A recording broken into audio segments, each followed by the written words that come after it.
कितनी उम्र में कर लिया था आपने जब पहली बार आप गए? मैंने एवरेस्ट, मेरी उम्र उस टाइम एग्जैक्ट तो नहीं मुझे ध्यान में क्या कितनी थी, लेकिन ये ध्यान में है कि मैं मेरी 24 या 25 साल के आसपास थी। लेकिन उससे पहले मैंने बहुत सारे हिंदुस्तान के माउंटेन क्लाइंब किए। अच्छा, एवरेस्ट की हम बात करें, दो रास्ते पड़ते हैं, जी एक जी। नेपाल से और एक चीन से। आपने पहली बार कब? मैंने पहली बार 2013 में नेपाल से किया, और उससे पहले मैंने हिंदुस्तान के बहुत सारे माउंटेन क्लाइंब किए। 5 साल तक मैंने प्रैक्टिस किया हिंदुस्तान के हिमालय में। भारत की तो पहली महिला रही हैं आप।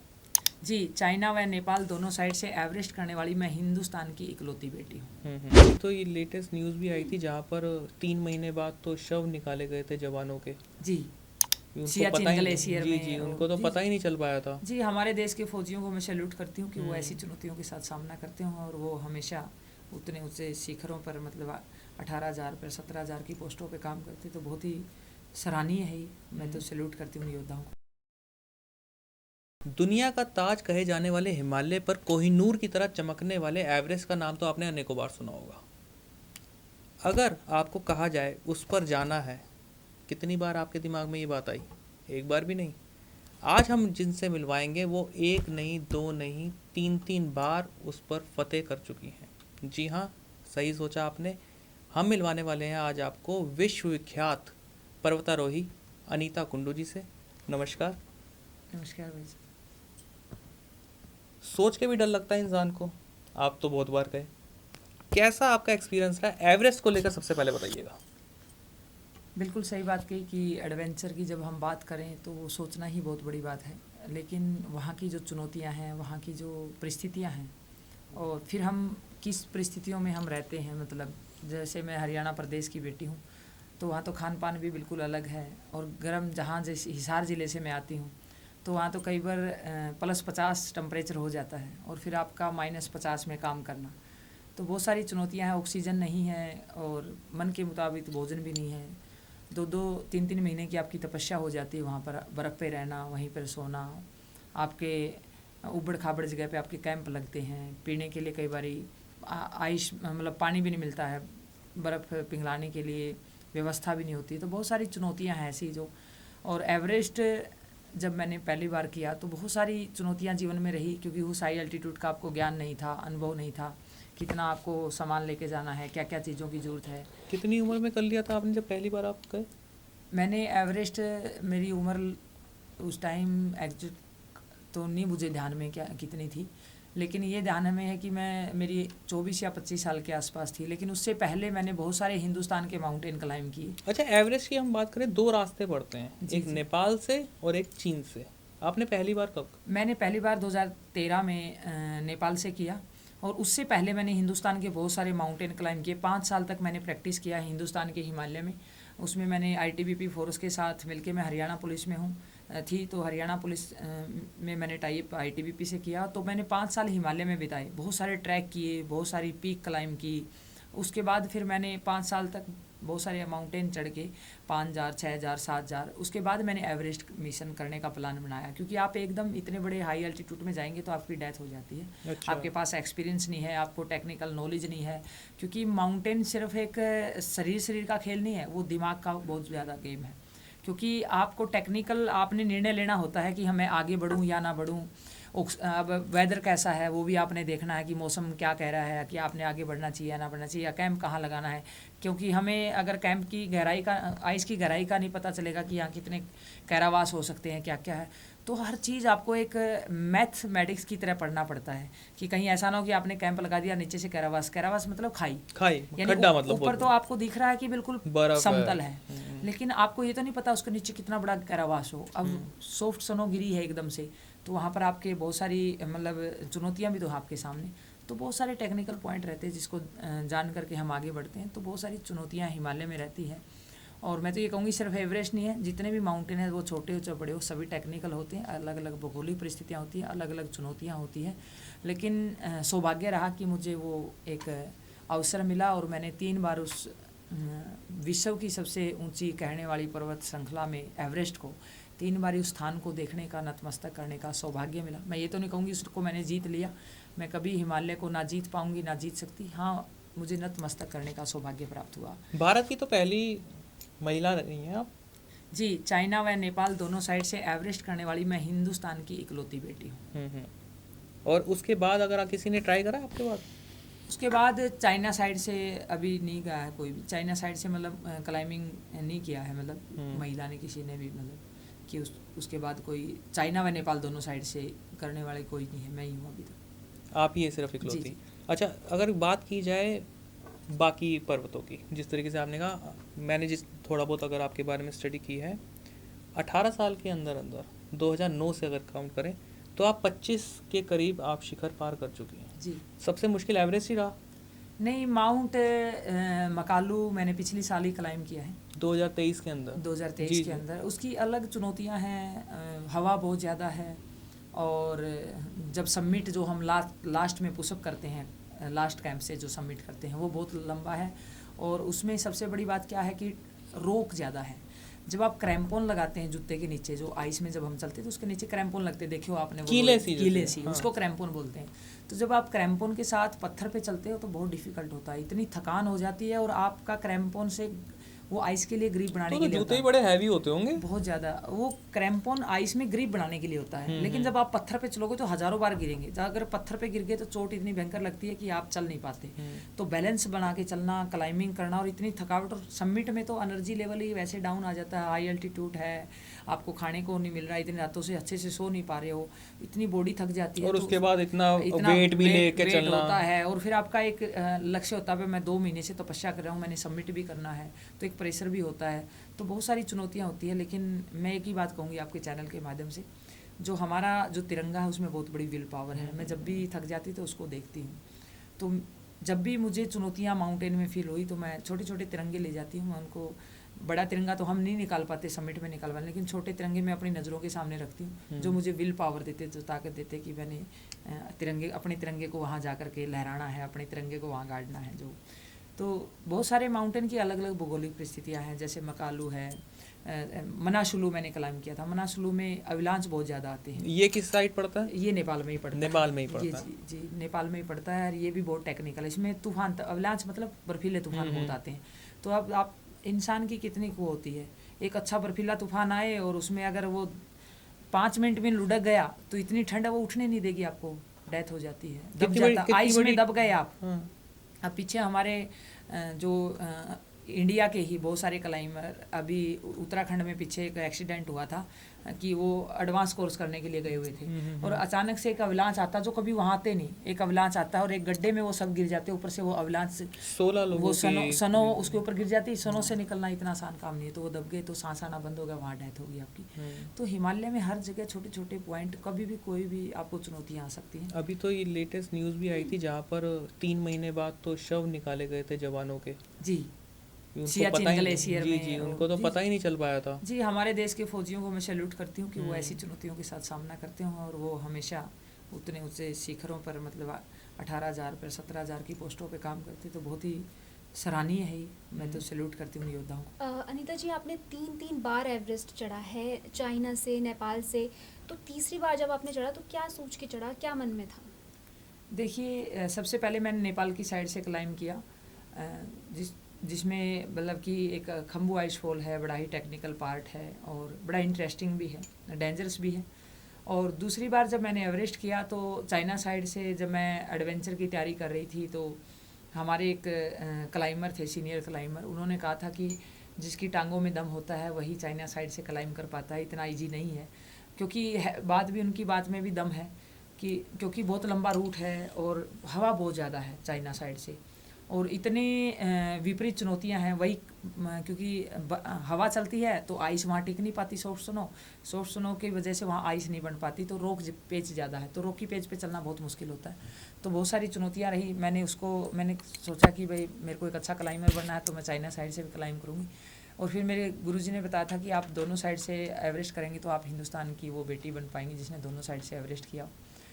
तीसरी बार जब मैंने एवरेस्ट किया तो मेरे को नेपाल सरकार की तरफ से एक मैसेज आता है कि भाई अब की बार जो मिशन जाएगा उसमें लीडर रहेगी अनीता कुंडू, इंडिया की बेटी।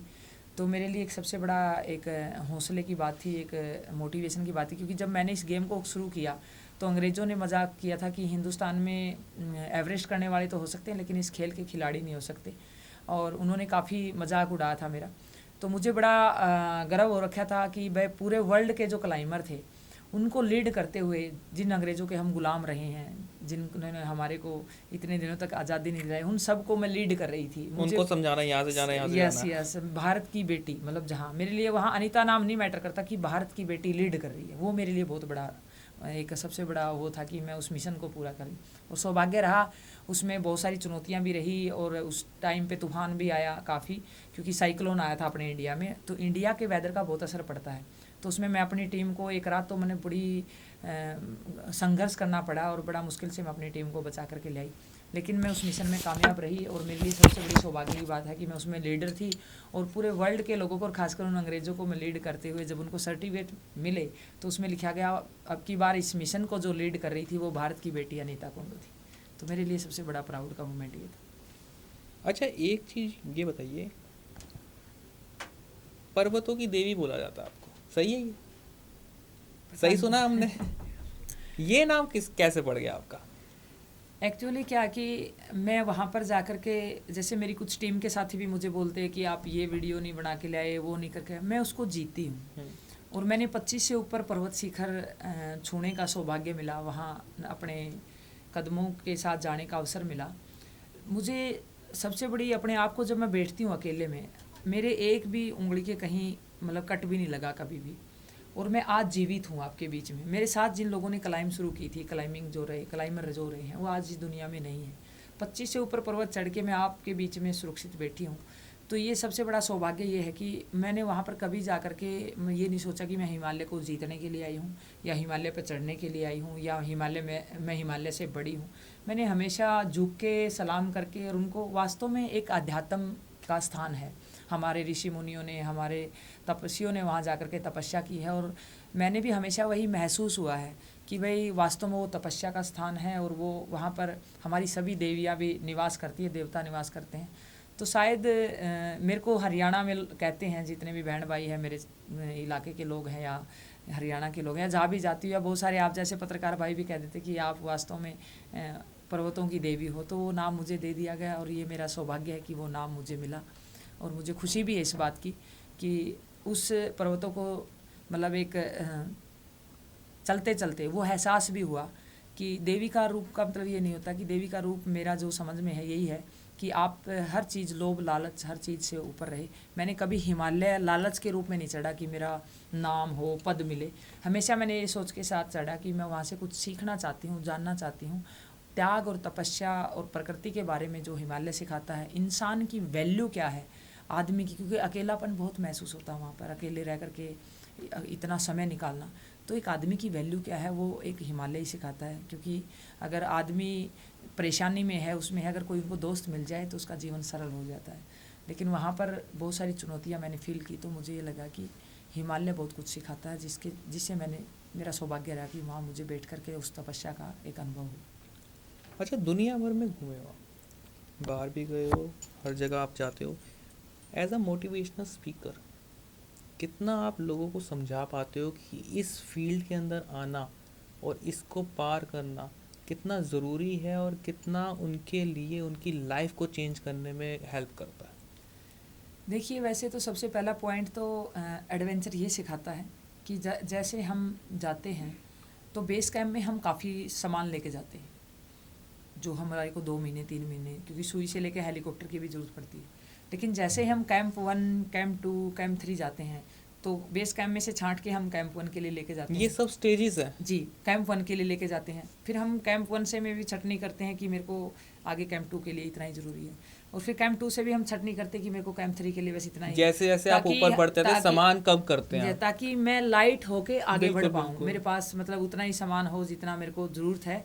और वो तो सबसे बड़ा मैसेज ये देता है हिमालय की, ज़िंदगी में फालतू की बातें छोड़ करके आप ज़रूरी बातें लेके आगे बढ़ें, जो आपको मोटिवेट करती हो, जो आपको आगे बढ़ाने में सपोर्ट करती हो, और जो जीवन में आपको ग्रोथ करती हो, और जिसमें आप खुश भी रह पाएँ। तो उन चीज़ों को लेकर के आप आगे बढ़े, फालतू की चीज़ें आप नीचे छोड़ दीजिए। ये तो आपने काम की बात बताई है सभी के लिए कि लोगों को फालतू की चीज़ें भी छोड़नी चाहिए, फालतू का मोह भी छोड़ना चाहिए। जी, फालतू का मोह भी छोड़। तो हिमालय ने मेरे को वो चीज़ सिखाई कि आप कम संसाधनों में भी आप एक जीवन यापन कर सकते हैं। दूसरा, प्रकृति बहुत बड़ी ताकत है आपकी। ऑक्सीजन नहीं है वहाँ पे। हम्म। मैं बता सकती हूँ ऑक्सीजन की वैल्यू क्या है, क्योंकि मैंने 2-2 महीने वहाँ तपस्या की है। रात को जब सोते हैं तो एकदम से झटका लगता है, पूरी बॉडी में दर्द होता है कि क्योंकि बॉडी को ऑक्सीजन नहीं मिल रही होती है, और आप गहरी नींद में होते हैं, एकदम से आपकी नींद खुलती है और फिर आपको कई देर में आपका सांस टिकता है, आपको सांस लेने में इतनी कठिनाइयाँ होती हैं। तो यहाँ हम अब मौसम ऐसा है कि पेड़ पौधे लगाने चाहिए, तो हम एक भी पेड़ एक साल में नहीं लगाते हैं। तो मेरा ये मानना है कि प्रकृति के बारे में हमें विशेष कर सोचना चाहिए, क्योंकि जितना ज़रूरी बिल्डिंगें नहीं है, इतना ज़रूरी हमारा पर्यावरण और हमारी प्रकृति है। दूसरा पानी, हमें वहाँ पानी नहीं मिलता क्योंकि पिघलाना पड़ता है, बड़ी जो इतनी आइस है, इतना माइनस टेम्परेचर है, तो वहाँ पानी की इतना इजी नहीं मिलता। अच्छा, एक चीज़ तो पानी की वैल्यू कितनी है वो हम जानते मैं हैं। यही कहना चाह रहा था, चारों तरफ बर्फ़ देखकर तो कहीं तो ये भी सोच लेते हैं कि बर्फ़ ही खा लें, वो भी एक तरीके से पानी का ही काम करेगी, तो वो तो गला खराब, मतलब नहीं नहीं नहीं, आइस आपकी नुकसान प्यास ज़्यादा को कर देगा। आइस आपकी प्यास को और ज़्यादा बढ़ा देगी और आपके बहुत सारी दिक्कतें हो जाएगी। और डायरेक्ट हिमालय की आइस खा ली तो आप बीमार हो जाएंगे। जी जी। तो आप डायरेक्ट हिमालय की आइस नहीं खा सकते, अगर खाएंगे तो आपकी बॉडी के लिए, आपके जीवन के लिए डेंजरस है। तो इसलिए उसको उबाल के हम तैयार करते हैं, उसके बाद ही हम उसको पीते हैं। तो एक पानी का महत्व, एक इंसान की वैल्यू क्या है, एक प्रकृति की, एक ऑक्सीजन की वैल्यू क्या है, और खाने की वैल्यू क्या है, हर चीज़ की वैल्यू एक माउंटेनियर जानता है। और सबसे बड़ी जो है कि जीवन में अनुशासन, क्योंकि हम वहाँ एक एक चीज़ का, खाने का, रहने का, हर चीज़ का डिसिप्लिन रखते हैं। तो हर कोई भी ऐसी चीज़ नहीं है जो जीवन में महत्व एक एडवेंचर नहीं सिखाता हो। तो एडवेंचर से मैं कहूँगी कि बहुत कुछ सीखने को मिलता है। और सबसे बड़ी बात कि खुद को ही मोटिवेट कैसे करना है, क्योंकि बाकी खेलों में आप देखते हैं, कबड्डी में, कुश्ती में बाहर से नारे लगते हैं वाह भाई, तो वहाँ तो खुद की पीठ खुद को टपकानी पड़ती है कि वाह अनीता, कोई बात नहीं, ये चुनौती, इसको भी पार कर लेंगे। मैं यही पूछने लगा था, कितनी बड़ी टीम होती है आपकी एक बार में? वैसे हमारी टीम 7-8 मेंबर की होती है, लेकिन हम क्लाइंबिंग में अकेले अकेले निकलते हैं, क्योंकि अगर आप इकट्ठे निकल कर कोई तूफान आ गया तो आप 8 मरेंगे। एक मैं आगे हूँ तो मैं बता दूँ कि ये चुनौतियाँ हैं, आप सेफ्टी के साथ आइए, हम वॉकी टॉकी साथ में रखते हैं। अच्छा। तो इसलिए हम एक एक करके हम वो करके चलते हैं। अगर कहीं कैरावास आ गया तो हम रोप पर चलते हैं। हाँ, तो वो आप रोप तो आपस में बांध के रखते होंगे। ताकि कोई व्यक्ति अगर गिर गया उसमें तो पता चल जाए दूसरे साथी को कि कोई गिर गया है, उसको निकालना है हमने, रेस्क्यू जल्दी हो जाए तो। अच्छा, क्या कितनी लंबी ट्रेनिंग हो जाती है एक? देखिए, जीवन में कोई भी फील्ड हो, ट्रेनिंग हर रोज़ चलती है, हर रोज़ सीखता है इंसान। तो मैं तो ये नहीं कहूँगी कि इंसान किसी चीज़ में एक्सपर्ट हो सकता है। तो अगर वो ऐसा सोचते हैं तो मैं कहूँगी कि वो उनकी गलतफहमियाँ हैं। हर फील्ड कोई भी है, चाहे आज हमारे देश के प्रधानमंत्री लगा लीजिए, वो हर दिन सीखते हैं। जब भी मैं उनको सुनती हूँ तो मुझे एक नया कंटेंट ही मिलता है। तो कोई भी व्यक्ति है जो जिस फील्ड में, जो कोई बिजनेसमैन है या कोई आप पत्रकारिता में हैं या कोई भी व्यक्ति है, तो हर दिन वो सीखता है। तो जिस सीखेंगे तो हर दिन हमारी ट्रेनिंग ही मानिए उसको, मतलब एडवेंचर में भी हर दिन आपको सीखना पड़ता है। हर माउंटेन की अलग अलग चुनौतियाँ हैं, अलग अलग टेक्निकल पॉइंट हैं। बचपन आपका बड़ा कठिनाइयों में बीता, मैंने पढ़ा आपके बारे में। मोटिवेशन आप देते होगे लोगों को, कितना और लोगों से जुड़ते हो आप कि और एनकरेज करते हो? क्योंकि ज़्यादातर आपकी फ़ोटोज़ अगर थोड़ी बहुत भी हैं, मैंने गलती से बोल दिया होगा, आप ज़्यादातर फ़ोटो खिंचाने में मुझे लगता है खुश नहीं होते। लोगों के बीच में आप रहे हो, उनको हर चीज़ समझाना, उनकी परेशानियां सुनना, कितना आपको सुकून देता है? क्योंकि आप अकेले रहे हो, अकेले पर्वत चढ़ते हो, उसके और उस बीच में कुछ फ़र्क महसूस करते हो आप? देखिए, मैंने जब 7 महाद्वीप क्लाइंब किए, उनके उच्चतम शिखर क्लाइंब किए, तो मुझे महसूस हुआ कि हमारा देश, हमारा कल्चर, हमारी पृष्ठभूमि कैसी है। तो मेरा शुरू से ही जुड़ाव रहा है कि मैं आपको एक छोटा सा वो बताती हूँ कि जब मैं अमेरिका की अलास्का, देनाली अलास्का की पीक है, हाईएस्ट माउंटेन है, वो क्लाइंब करने के लिए जब मैं गई तो वहाँ की कंपनियों ने कहा कि अनीता जी आप, क्योंकि उन्होंने मेरा सारा बायोडाटा देखा कि अनीता जी आप इतनी अच्छी क्लाइंबर हैं और आप क्यों ना ऐसा कर लें कि आप एक गरीब घर से भी आती हैं, एक परिस्थितियाँ आपकी ऐसी रही, हमने देखा, आपका पढ़ा आपके बारे में, तो आपको पैसे की भी ज़रूरत है, मतलब आपने फैमिली को भी आगे बढ़ाना है। उन्होंने थोड़ा बहुत मेरा सोशल मीडिया से भी जान लिया कि आप समाज के लिए कुछ करना चाहती हैं, तो क्यों ना आप यहीं रहे और हमारे बच्चों को ट्रेनिंग दें, हम आपको PR देंगे, पैसा भी बहुत सारा देंगे, जो भी आप सैलरी कहेंगे, आप 2-3 महीने हमारे बच्चों को ट्रेनिंग दीजिए और हम आपको सारी जो आप कहेंगे वो सुविधाएं आपको देंगे। तो मैंने तब तो मैं मिशन पे थी, मैंने उनको सुना और जैसे ही मिशन पूरा हुआ तो मैंने उनको कहा कि देखिए मैं वापस अपने देश जाना चाहती हूँ, मुझे पैसे से इतना लगाव नहीं है, क्योंकि मैं जो कुछ भी करना चाहती हूँ वो अपने देश में करना चाहती हूँ और कम संसाधनों में भी मैं वो चीज़ अचीव कर लूँगी। मेरा मकसद ये है कि जिस पृष्ठभूमि से मैं निकल के आई हूँ, वहाँ जो बच्चे हैं, मेरे जैसे हज़ारों लाखों ऐसे बच्चे हैं जिनकी आज भी हालात ऐसी है जैसी अनीता उस हालात से निकल के आई है। तो मैंने कहा कि मैं वापस अपने देश में जाना चाहती हूँ, वहीं मैं काम करना चाहती हूँ। मेरे लिए पैसा इतना मोटिव नहीं है, मैं समाज में, क्योंकि मेरा मन लगता है जिस इलाके जहाँ से मैं आई हूँ निकल के, जिन पर मैं सोचती थी कोई मेरे को थपकी देने वाला हो, कोई मेरा हौसला बढ़ाने वाला हो, कोई मेरे को ये कह दे वाह अनीता बेटा आप बहुत अच्छा कर रही हो। और धरातल पे जब मैं जाती हूँ तो झोपड़ी वाले, गरीब बच्चे, मजदूरी वाले के बच्चे, ऐसे बच्चे हैं जिनके अंदर ऐसे टैलेंट है, अगर उनको कोई सपोर्ट करने वाला, उनका हौसला बढ़ाने वाला, आज तो मेरा सर्कल जान पहचान भी बहुत हो गई है, उनको कोई, जैसे मैं स्कूलों में मोटिवेशनल प्रोग्राम करने जाती हूँ, उसका मकसद ये है कि उस स्कूल वाले से मैं फीस नहीं लेती, उसको मैं ये कह देती हूँ भाई ये बच्चा मेरे इलाके में इस गाँव का गरीब बच्चा है, इसको तू फ्री पढ़ा दे, बस मेरा इतना सा आपसे वो है। मैं आपके स्कूल का फ्री में फंक्शन करके जाऊंगी, आपका इसको बेनिफिट मिलेगा, बहुत सारे मेरे आने से बहुत सारे बच्चे आपके बढ़ेंगे स्कूल में, और बढ़ते हैं। जिस स्कूल में मैं कार्यक्रम कर जाती हूँ तो उनका स्कूल से फ़ोन आता है, अनीता बहन जी आपके आने से हमारे 50 बच्चे बढ़ गए हैं, अब की बार 100 एडमिशन एक्स्ट्रा हुए हैं। तो मैं उसको कहती हूँ मेरे 2 बच्चे पढ़ा दे फ्री में, क्योंकि उन बच्चों की हेल्प हो जाती है, जो बच्चे जिसके घर में खाने के लाले, पेरेंट्स नहीं हैं, कहीं माँ दिहाड़ी कर रही है, पिता नहीं है, या बाप शराबी है। तो मेरा समाज के अंदर इंटरेस्ट है, क्योंकि मेरे पिता नहीं थे तो मेरे घर में भी वो परिस्थितियाँ मैंने देखी हैं। उसके साथ साथ मैं समाज के अंदर खासकर बेटियों के लिए मैंने बहुत काम किया कि बेटियां बाहर निकले, संघर्ष करें, महिला कमज़ोर नहीं होती कभी भी, क्योंकि एक मानसिकता पैदा कर दी जाती कि महिला, अभी तो बहुत बदलाव आ गया है, लेकिन आज से 25 साल पहले एक गाँव में माहौल था कि बेटियां बाहर नहीं निकलेगी, किसी से बात नहीं करेगी, लड़के से बात नहीं करेगी, जिस इलाके से मैं आती हूँ, और ऐसा हिंदुस्तान के बहुत सारे गाँव ग्रामीण में है, आज भी है मतलब। तो उन बेटियों को जा करके मोटिवेट करती हूँ, मेरी जर्नी बताती हूँ कि मैं कहाँ से आई हूँ, क्या क्या ठोकरें खाई है, मैंने भैंस भी, पशुपालन भी किया है, मैंने खेती भी की है, मैंने दूध भी बेचा है, मैंने अखबार भी बेचे हैं जा करके अपने बहन भाइयों को पढ़ाने के लिए, क्योंकि सबसे बड़ी मैं थी, तो सब बहन भाई परिवार चलाना। तो बहुत सारी 4 बजे उठ के अखबार भी बेच के आई हूँ, दूध भी बेच के आई हूँ, घास भी पाड़ा है, क्योंकि और कोई इनकम सोर्स तो नहीं था ना।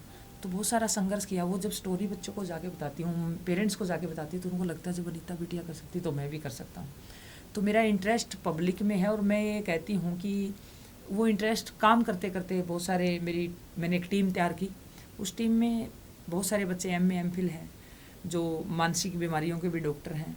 तो मैंने देखा कि गांव में बहुत सारे बच्चे डिप्रेशन में हैं, मोबाइल आजकल आ गया सबसे बड़ी समस्या, उससे बच्चे डिप्रेशन में जा रहे हैं, नशे में हैं, हरियाणा में नशा बहुत बढ़ गया है।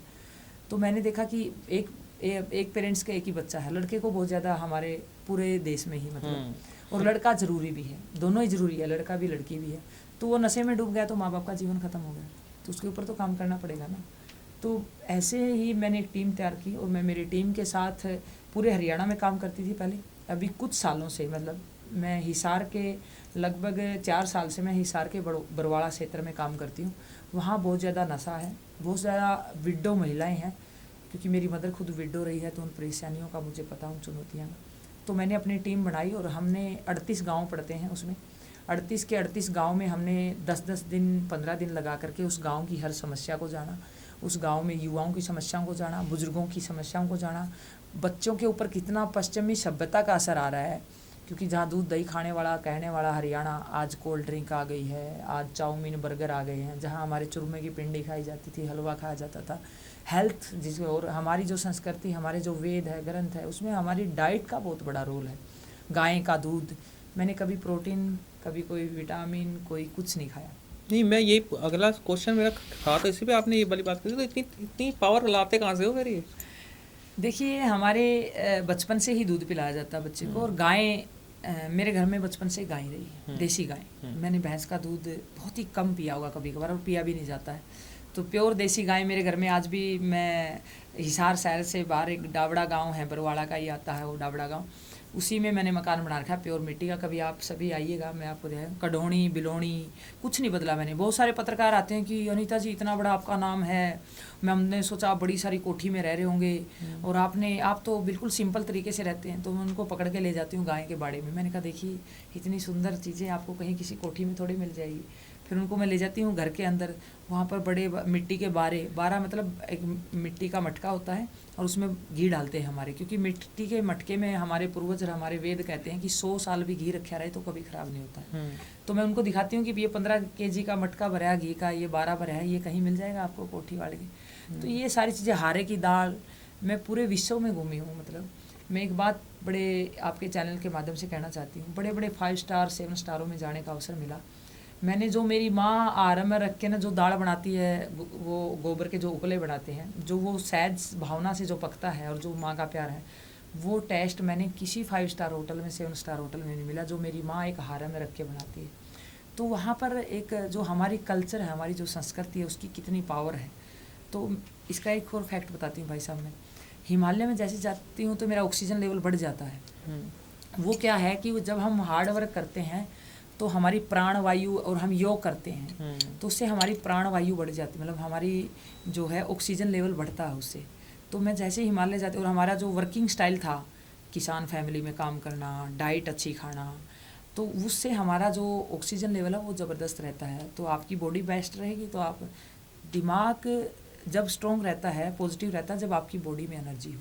अगर आपकी बॉडी में बीमारी है, कोई एनर्जी नहीं है, तो वो चीज़ें आपकी कमज़ोर हो जाती है। तो मैंने सामाजिक उसमें बहुत सारे विषयों पे काम किया, खान पान को लेकर के, युवाओं को नशे को लेकर के, बेटियों को आगे बढ़ाने को लेकर के, हमारी पश्चिमी सभ्यता का जो असर हो रहा है उसको लेकर के। उसके साथ साथ हमने ये भी काम किया कि देखो, आज मैं जिस पद पे काम कर रही हूँ, मेरे पास जितनी शक्तियाँ हैं, अब मेरे से लोगों की एक अपेक्षा की नाम हो गया है, मैं हेल्प करती हूँ कि भाई अनीता बेटी हम से ही हमारी हेल्प हो सकती है। आज ही मेरे पास एक केस आया कि मेरा बेटा बहुत डेंजरस बीमारी से ग्रस्त है और उसमें उनका एक किडनी ख़राब है, और अनीता जी हम आपसे अपेक्षा करते हैं कि आप हमारी कुछ हेल्प करेंगे। अब मेरी जितनी कलम की पावर है, मेरे अंदर वो पावर तो नहीं है कि मैं एकदम से उसको सारे पैसा सैंक्शन कर दूँ।